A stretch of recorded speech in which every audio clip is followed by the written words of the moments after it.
இந்த பஜ்ஜி போடுற மிளகா மட்டும் கடையில பாத்துட்டா ஏதோ காணாத கண்ட மாதிரி கையும் காலும் பரபரன்னு போய் அதை தான் எடுக்குது. அது வேற ஒண்ணும் இல்ல, சின்னதுல இருந்தே இந்த ரோட்டு கடையில போடுற வடை பஜ்ஜி பக்கோடானா கொல்ல உசுறு. அதான் இன்னைக்கு நம்ம வீட்லயே அந்த ஸ்டைல இறக்கியாச்சு. என்ற அப்பா வேற மிளகா பஜ்ஜி பண்றதுல சமத்தியான எக்ஸ்பர்ட், சும்மா அடிச்சுக்கவே முடியாது. அதான் பக்கத்துலயே நின்னு என்னென்ன எவ்வளவு அளவு போடணும்னு சொல்லி கத்துக்கிட்டோம்ல.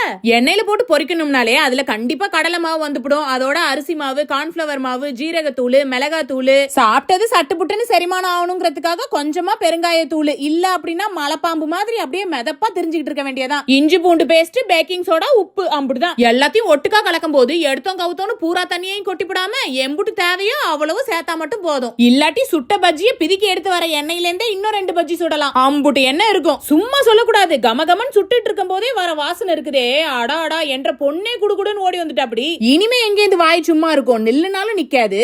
நல்ல மழை மட்டும் பெஞ்சுது. இந்த பஜ்ஜி சொஜ்ஜி சாப்பிடறதுக்கு சமத்தியா இருக்கும். எண்ணத்தை பண்ணி தொலைகிறது. வெயில் என்னன்னா பப்பரப்பான்ல அடிச்சுக்கிட்டு இருக்கு. இந்த மிளகா பெருசா காரம் வேற இருக்காதா, அதனால சாதாரணமாவே சாப்பிட்டாலே 1க்கு 2 உள்ள போகும். இன்னைக்கு வேற தொட்டுக்கிறதுக்கு நல்ல சட்னி இருந்ததுனால எத்தனை உள்ளுக்க போனுச்சுங்கிறது தெரியாமையே தட்டு காலி.